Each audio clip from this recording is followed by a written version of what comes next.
आज मैं अनेकता में एकता का दूसरा एपिसोड आप लोगों के संज्ञान में ला रहा हूँ। जब मैं अनेकता में एकता की बात करता हूँ तो यह उस अनेकता में एकता की बात नहीं है जिसके लिए जिस खूबसूरती के लिए हमारा देश जाना जाता है। अनेकता में एकता की दीवार तो उसी समय दरक गई थी जब वर्ष 1947 में धर्म के आधार पर हमारे देश का बंटवारा हुआ था। अनेकता में एकता पर व्यंग करते हुए मैं यहाँ कुछ विषयों को इस कसौटी पर परखने की कोशिश किया हूँ, जिसका मेरा पहला विषय कॉलेजियम व्यवस्था है, जिसके संबंध में मैं अपने पहले एपिसोड में भी विस्तृत रूप से चर्चा कर चुका हूँ। जैसा कि मैं बता चुका हूँ कि हमारे लोअर कोर्ट में मजिस्ट्रेट की नियुक्ति के लिए राज्य स्तर पर कंपटीशन होता है और उसमें चयनित अभ्यर्थी मजिस्ट्रेट बनते हैं जो आगे चलकर प्रमोशन कर डिस्ट्रिक्ट जज वगैरह बनते हैं। परंतु हमारे हाई कोर्ट और सुप्रीम कोर्ट में जजेज की नियुक्ति के लिए कॉलेजियम व्यवस्था है। कॉलेजियम व्यवस्था का मतलब एक कमेटी, जिसका जिक्र मैं पहले ही कर चुका हूं। तो इस तरह से इन जजेज की नियुक्ति के लिए न तो कोई परीक्षा का प्राविधान है, न कोई साक्षात्कार का प्राविधान है। यह पिछले दरवाजे से नियुक्त कर दिए जाते हैं और इस नियुक्ति के पीछे आज भी भाई भतीजावाद, परिवारवाद और भ्रष्टाचार जिम्मेदार है। इसलिए मैं भारत सरकार से, माननीय प्रधानमंत्री महोदय से, माननीय राष्ट्रीय महोदया से और चीफ जस्टिस ऑफ इंडिया से निवेदन करना चाहूँगा कि इस व्यवस्था को समाप्त करके हाई कोर्ट और सुप्रीम कोर्ट में जजेज की नियुक्ति का प्रकरण भी यूनियन पब्लिक सर्विस कमीशन को सौंप दिया जाए, जहां से हमारे Indian police services, Indian administrative services, Indian foreign services आदि के अभ्यर्थी चयन होकर निकलते हैं। दूसरी बात, हमारे इन पीछे के दरवाजे से आए हुए जजेज को इतना अधिकार एवं सिक्योरिटी है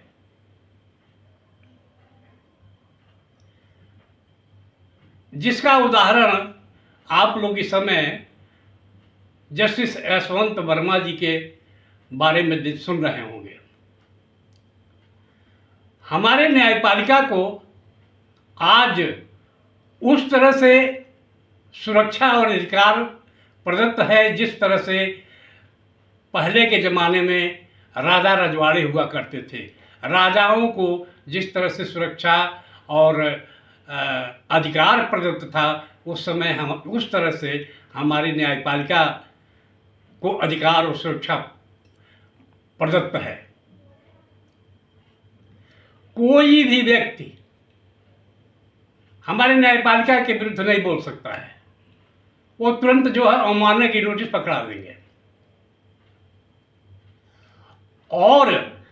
वह किसी प्रकार का भ्रष्टाचार करें, कदाचार करें, उनके खिलाफ कोई कार्रवाई नहीं हो सकती है। जैसा कि आप देख रहे हैं कि माननीय जस्टिस यशवंत वर्मा जी के स्टोर रूम से 14 मार्च को भारी मात्रा में जले हुए नोट की गड्डियां बोरों में बरामद हुई थी। करीब 2 महीना होने जा रहे हैं, उनके खिलाफ मात्र ये कार्रवाई हुई है कि उनको दिल्ली हाई कोर्ट से इलाहाबाद हाई कोर्ट में शिफ्ट कर दिया गया है और न्यायिक कार्य से उनको विरत कर दिया गया है। वो सरकारी खजाने पर आज भी चूना लगा रहे हैं, तनख्वाह उनको आज भी मिल रहा है, बस वो न्यायिक कार्य नहीं कर रहे हैं।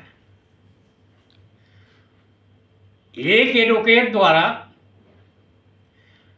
उनके खिलाफ FIR दर्ज करने के लिए याचिका दी गई, परंतु सुप्रीम कोर्ट द्वारा FIR दर्ज करने से मना कर दिया गया। उसी एडी कोर्ट द्वारा पुनः याचिका दायर की गई तो माननीय जस्टिस ओका और माननीय जस्टिस भुइयां की बेंच द्वारा पुनः FIR दर्ज करने से मना करते हुए यह कहा गया कि इस संबंध में यदि आप चाहते हैं तो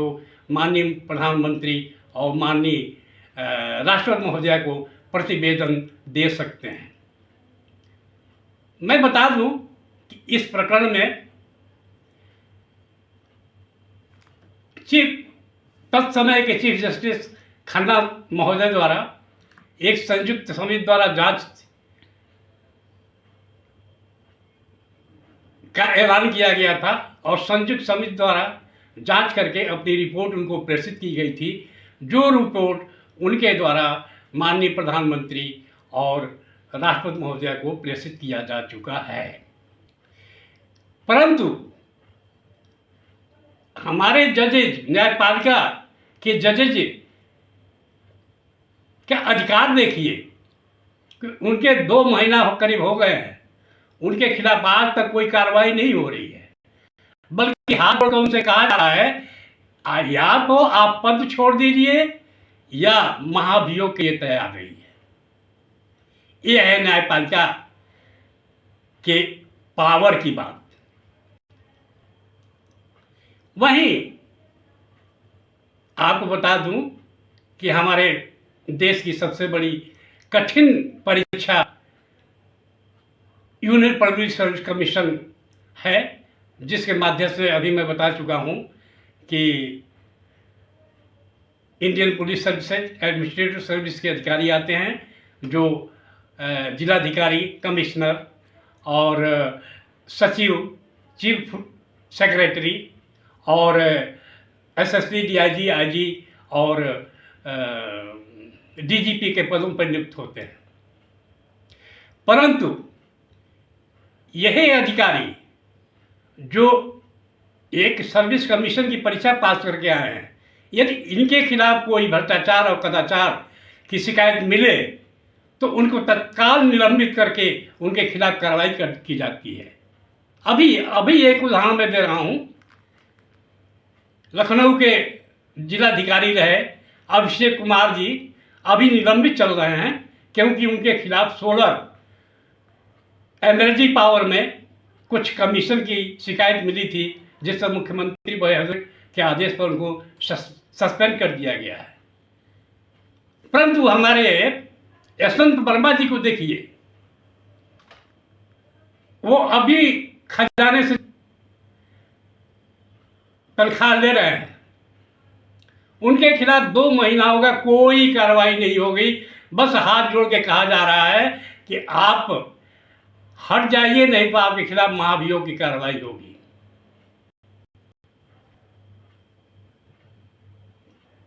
तो यहाँ ये हमारे न्यायपालिका जानती है कि उनके बीच में न कभी पुलिस आएगी, न कभी CBI आएगी, क्योंकि FIR कायम होना नहीं है। तो यहाँ माननीय प्रधानमंत्री महोदय, माननीय राष्ट्रपति महोदया से मैं निवेदन करता हूं कि हाई कोर्ट और सुप्रीम कोर्ट में जजेज की नियुक्ति का प्रकरण यूनियन पब्लिक सर्विस कमीशन को सौंप दिया जाए और माननीय यशवंत वर्मा जी का प्रकरण सिर्फ महाभियोग तक ही सीमित न रख करके इनके खिलाफ सीबीआई की जांच कराई जाए